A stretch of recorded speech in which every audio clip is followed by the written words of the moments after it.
Mark Tennant is a living legend really in the sport of volleyball. He was a coach for many years at the university. His dedication to the sport, even after his coaching years, is even more impressive. He's been involved internationally in hosting events and on committees and developing the sport just around the world.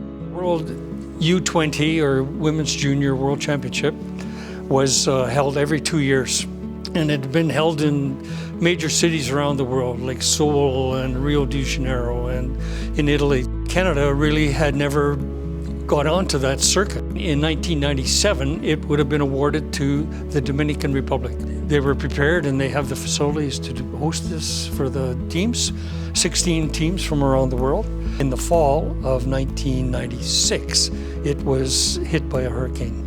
The International Volleyball Federation put out an appeal and who would be interested, but there was no response. At that time, I was a member of the International Volleyball Federation Sport Organizing Commission, which was responsible for selecting countries that hosted World Championships, and phoned Volleyball Canada immediately and said this is an option or opportunity for us to put in a bid to host. Next morning, I get a phone call waking me up at 6 or 7 in the morning, and Volleyball Canada says go for it. I go to the meeting and announce that Canada would like to indicate that they would be interested in hosting. Unanimous, it was awarded to Canada.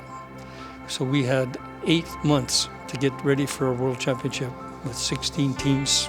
Financially, it was the fact that we were able to do it within 8 months and come out with a small $7,000 profit was exceptional. And with that legacy fund, we did have discussions of what would be the greatest way to have an impact on the future sport of volleyball. And so we were aware of all the work that the Sask Volleyball was doing for a Hall of Fame, and which was really quite broad, and that it wasn't just for international athletes, but it was for referees, it was for coaches, administrators, and so we really thought that assisting with trying to expose that program that Sask Volleyball was operating or starting, that was really likely the best long-term and generic application of the funds that we could find.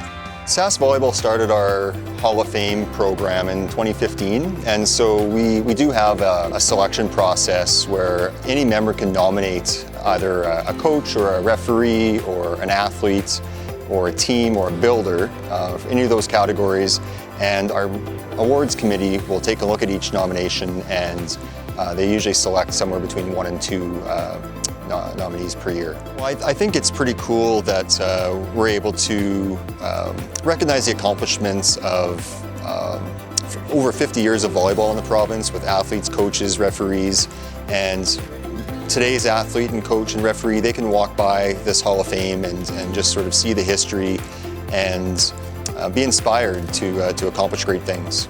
Well, we're always about celebrating success and having a partner that has reached the level that Saskatchewan Volleyball has, and to help them celebrate their legacy and their impact on sport in general it's an important thing for us in the soccer community, and we celebrate our partners recognizing their history as well.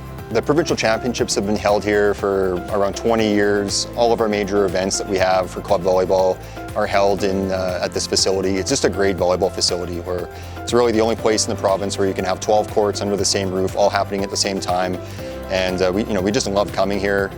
It's really sort of the center of volleyball in the province. It just became sort of a natural place for us to find a home for our Hall of Fame and be able to celebrate all the nominees throughout the years. For young people to see a list of names and they're forgotten about within 7 seconds. And so, but now when you see this picture of Tiffany, every young girl is going to go, that could be me.